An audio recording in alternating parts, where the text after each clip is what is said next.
গল্পের শুরুতেই দেখা যায় যে কয়েকজন সায়েন্টিস্ট মঙ্গল গ্রহে গিয়ে সেখানকার মাটির স্যাম্পেল নিচ্ছিল, কারণ তারা ওই মাটি পৃথিবীতে নিয়ে এসে গবেষণা করবে।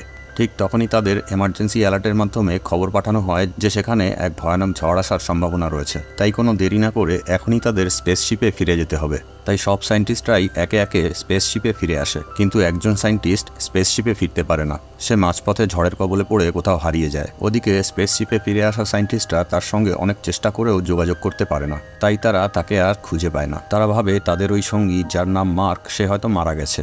তাই তারা সেখান থেকে ফিরে আসার জন্য পৃথিবীর উদ্দেশ্যে রওনা দেয়। কিন্তু এর পরের দৃশ্যে দেখা যায় যে মার্ক এখনও বেঁচে রয়েছে এবং ঝড়ের সময় তার শরীরে প্রচণ্ড ধারালো কিছু ঢুকে গেছিল, যেটা সে অনেক কষ্টে বের করে। তারপর হাঁটতে হাঁটতে পাশের একটি শেল্টারে পৌঁছায়, যেটা তারা সব সায়েন্টিস্টরা মিলে তৈরি করেছিল। এর মধ্যে আর্টিফিশিয়ালভাবে পৃথিবীর মতো মধ্যাকর্ষণ শক্তি ও আবহাওয়া তৈরি করা ছিল। শেল্টারের ভেতরে ঢোকার পর সে অনেক দুশ্চিন্তায় পড়ে, কারণ সে জানতো যে এর পরের প্রজেক্টে 4 বছর পরে আবার মঙ্গল গ্রহে লোক পাঠানো হবে। আর এই 4 বছর সে কী করে বেঁচে থাকবে, কারণ এই শেল্টারের মধ্যে যে পরিমাণ খাবার রয়েছে তাতে সে কোনোভাবেই 4 বছর বেঁচে থাকতে পারবে না। তাই এখন যেভাবেই হোক তাকে নিজের জন্য খাবার অ্যারেঞ্জ করতেই হবে। এরপর সে শেল্টারে রাখা খাবার দাবারের মধ্যে থেকে কিছু কাঁচা আলু হাতে নেয় এবং সিদ্ধান্ত নেয় যে সে এখানে আলু চাষ করবে। আর তা করতে গেলে জল এবং উর্বর মাটিসহ পৃথিবীর মতো আবহাওয়ারও দরকার আছে, যার কোনো অস্তিত্বই এই গ্রহে নেই। তবুও সে হার না মেনে চাষের জন্য প্রস্তুতি নিতে শুরু করে। সে প্লাস্টিক দিয়ে একটি জায়গা ঘিরে নিয়ে সেখানে প্রয়োজন মতো আবহাওয়া আর্টিফিশিয়ালভাবে তৈরি করে। আর এবার তার জলের প্রয়োজন হয়, কিন্তু সেখানে চাষ করা যায় সেই পরিমাণে জল ছিল না। শুধুমাত্র তৃষ্ণা মেটানোর মতো জলই ছিল। কিন্তু সে জানতো যে জল কিভাবে বানাতে হয়। প্রয়োজনীয় সমস্ত উপকরণই তার কাছে মজুদ ছিল। তাই সে হাইড্রোজেনের সাথে অক্সিজেন মিলিয়ে সেটাকে জ্বালিয়ে জল বানানোর চেষ্টা করে এবং তার ফলে এক ভয়ানক বিস্ফোরণ হয়। যদিও মার্ক তার ক্যালকুলেশন অনুযায়ী হাইড্রোজেন আর অক্সিজেনের পরিমাণ ঠিকই নিয়েছিল, কিন্তু বিস্ফোরণ হওয়ার কারণটি হলো যে মার্কের নিঃশ্বাস নেওয়ার কারণে সেখানে অক্সিজেনের পরিমাণ কমে গেছিল।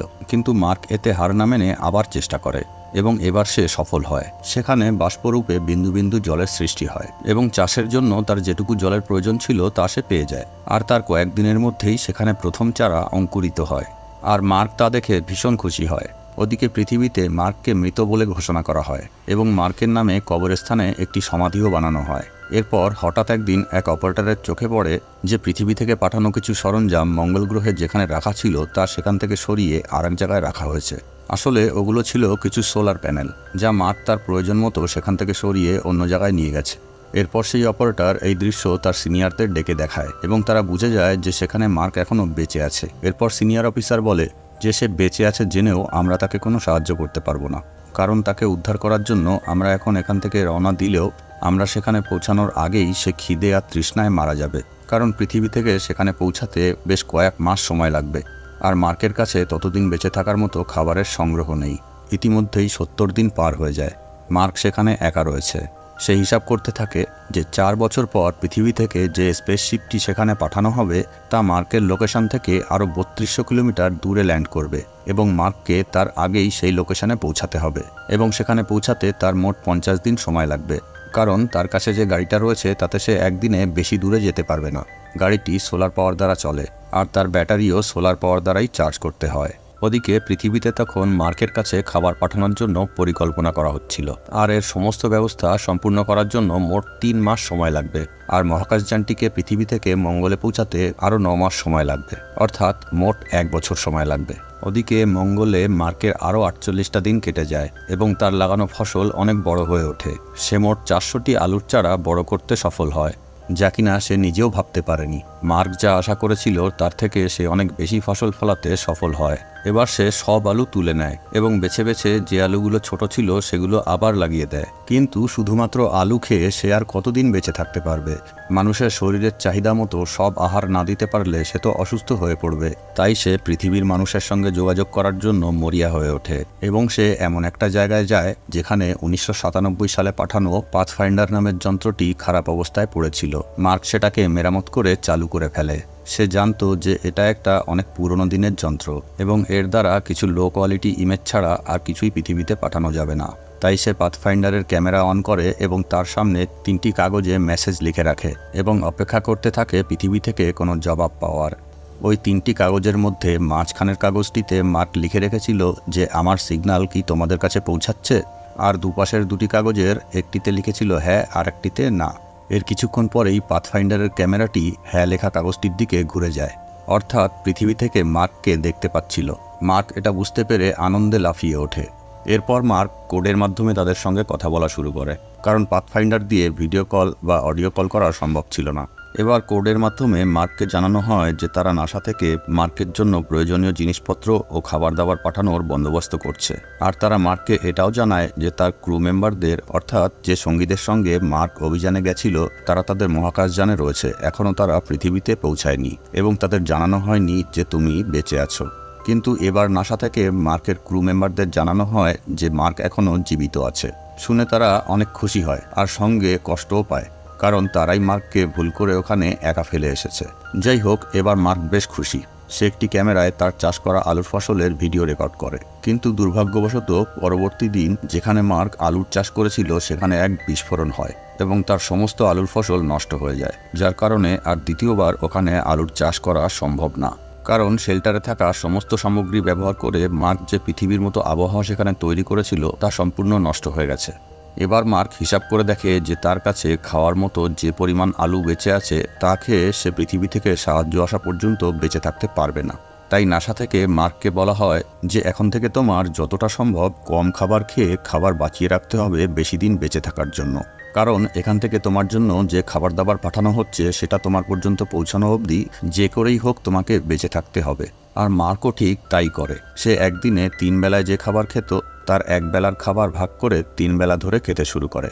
আর ওদিকে পৃথিবী থেকে নাসা মার্কের জন্য একটি স্পেসশিপে তার প্রয়োজনীয় জিনিসপত্র ও খাবার দাবার ভর্তি করে পাঠিয়ে দেয়। কিন্তু দুর্ভাগ্যবশত স্পেসশিপটি লঞ্চ করা মাত্রই কিছুটা উপরে গিয়েই ধ্বংস হয়ে যায়। আর এই কারণে আবার সবাই হতাশ হয়ে পড়ে, কারণ এবার আর মার্কের বাঁচার কোনো সম্ভাবনা নেই। আর এই খবর মার্ক জানতে পেরে সে প্রচণ্ড ভেঙে পড়ে এবং সে তার বাবা আর মাকে দেবার জন্য নাসাকে একটি মেসেজ পাঠায়। সেখানে লেখা থাকে যে মার্কের মৃত্যুর জন্য তারা যেন কষ্ট না পায়, কারণ তাদের ছেলে তার কাজকে খুব ভালোবাসে এবং সে তার কাজে অনেক দক্ষ। আর সে যদি মারাও যায় তবে তার মৃত্যুর পেছনে এক মহান উদ্দেশ্য থাকবে, যা তার জীবনের থেকেও অনেক বেশি মূল্যবান। তাই সে এরকম পরিস্থিতিতেও ভয় না পেয়ে লড়াই করে যাচ্ছে।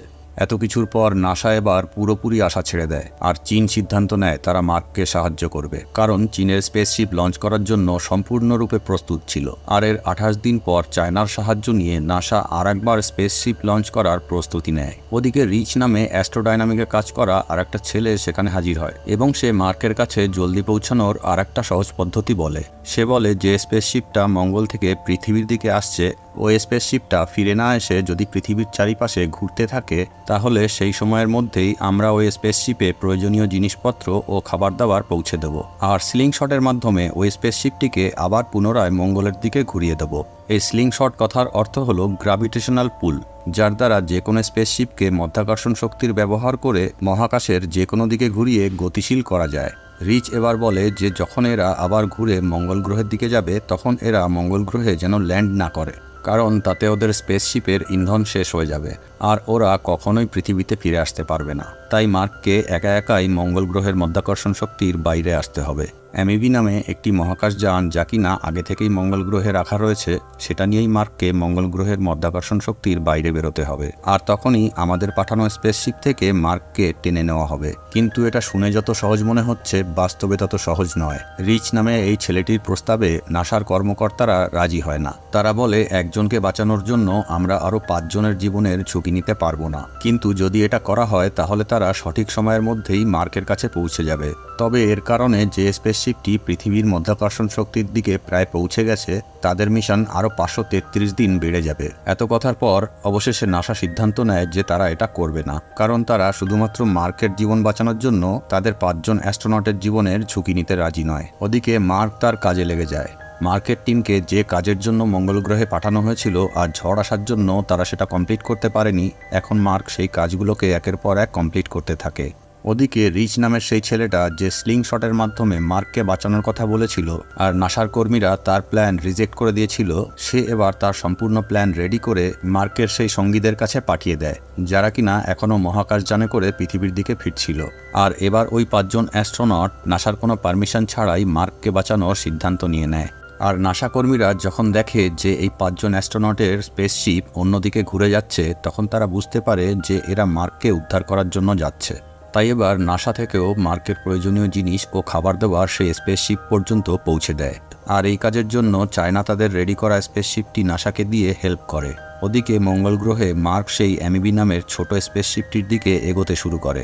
সে জানে যে এই স্পেসশিপটি দ্বারা কোনোদিনই পৃথিবীতে পৌঁছানো যাবে না, শুধুমাত্র মঙ্গল গ্রহের মধ্যাকর্ষণ শক্তির শেষ প্রান্ত পর্যন্ত পৌঁছানো যাবে। আর সেই পর্যন্ত পৌঁছে হামিসের দেখা পেলেই হবে। হামিস হচ্ছে সেই স্পেসশিপটি যাতে করে মার্ক তার 5 জন সাথীর সঙ্গে এখানে এসেছিল, আর এখন তার ওই 5 জন সাথী ওই স্পেসশিপটিতেই তাকে আবার ফিরিয়ে নিয়ে যেতে আসছে। মার্ক এবার 90 দিন পরে সেই অ্যামিবি নামের ছোট মহাকাশযানটির কাছে পৌঁছায়। আর তারপর মার্ক দেখে যে ওই মহাকাশযানটিতে যে পরিমাণে সলিড ফুয়েল ছিল তাতে সে মঙ্গল গ্রহের মধ্যাকর্ষণ শক্তির অর্ধেকটাও যেতে পারবে না। তাই এবার মার্ক ওই মহাকাশযানের ওজন কমানোর জন্য তার মধ্যে থেকে সমস্ত ভারী জিনিস নিচে ফেলে দিতে থাকে, কারণ তাকে যে করেই হোক মঙ্গল গ্রহের অরবিটের বাইরে বেরোতেই হবে। তা না হলে যদি ওই 5 জন অ্যাস্ট্রোনট ভুল করে একবার মঙ্গল গ্রহে ল্যান্ড করে বসে, তাহলে তাদের সমস্ত সলিড ফুয়েল শেষ হয়ে যাবে, যার কারণে তারা আর কেউই কোনো দিন পৃথিবীতে পৌঁছাতে পারবে না। তাই মার্ক অসম্ভব এবং বিপজ্জনক একটি ঝুঁকি নেয় মহাকাশযানটি চালু করার জন্য। সারা বিশ্বের লোকের নজর এখন এই মিশনটির দিকে। মার্ক এবার তার স্পেসশিপটি নিয়ে মঙ্গল গ্রহ থেকে টেক অফ করে। আর এবার মার্কের স্পেসশিপটি মহাকাশে উঠতে শুরু করে। আর মার্কের ওই 5 জন অ্যাস্ট্রোনট সঙ্গী তাদের রেডিওর মাধ্যমে মার্কের সঙ্গে যোগাযোগ করার চেষ্টা করে, কিন্তু মার্কের স্পেসশিপে অতিরিক্ত গতির কারণে যে চাপ সৃষ্টি হয় তাতে মার্ক অজ্ঞান হয়ে যায়। সেই কারণে ওই 5 জনের সঙ্গে মার্কের যোগাযোগ হয় না। তবে কিছুক্ষণ পরে যখন মার্কের জ্ঞান ফেরে তখন তারা যোগাযোগ করতে সক্ষম হয়। আর এরপর সবার মন খুশিতে ভরে যায়। কিন্তু এরপর আরেক বিপদ দেখা দেয়। মার্কের স্পেসশিপের গতি এতটাই বেড়ে যায় যে সে আর সঠিক জায়গায় থামতে পারবে না। তাই মার্ক তখন বলে, আমি জিরো গ্র্যাভিটিতে পৌঁছে আমার এই স্পেসশিপ থেকে বেরিয়ে যাচ্ছি, আর আমার স্পেস শুটে একটা ফুটো করে হাওয়ার প্রেসার তৈরি করে তোমাদের দিকে ধীরে ধীরে এগোচ্ছি। কিন্তু মার্কের ওই 5 জন সঙ্গী তাকে এই কাজ করতে নিষেধ করে, কারণ তাদের স্পেসশিপটিও প্রচণ্ড গতিতে রয়েছে। তাই তারা একটি বম ব্লাস্ট করে তাদের স্পেসশিপের একটা অংশ উড়িয়ে দেয় এবং তার ফলে ওদের স্পেসশিপটির গতি কমে যায়। আর এবার তারা সচক্ষে দেখতে পায় যে মার্ক তাদের দিকে একটু একটু করে ভেসে এগিয়ে আসছে। তারপর ওই স্পেসশিপের কমান্ডার একটি ফ্লাইং চেয়ারে বসে ভেসে ভেসে মার্কের দিকে এগোতে থাকে। কিন্তু ওই ফ্লাইং চেয়ারটি যে দড়ি দিয়ে বাঁধা ছিল, কিছু দূর যাওয়ার পরই সেই দড়ি শেষ হয়ে যায়। আর এবার মার্কের কাছে পৌঁছানো অসম্ভব হয়ে দাঁড়ায়। কিন্তু মার্ক ঠিক সেই কাজটিই করে যা সে একটু আগে বলেছিল। সে তার স্পেস শুটে একটি ফুটো করে ফেলে আর তার স্পেসশিপ থেকে বেরিয়ে যায় এবং হাওয়ার প্রেসার তৈরি করে কমান্ডারের দিকে এগোতে থাকে।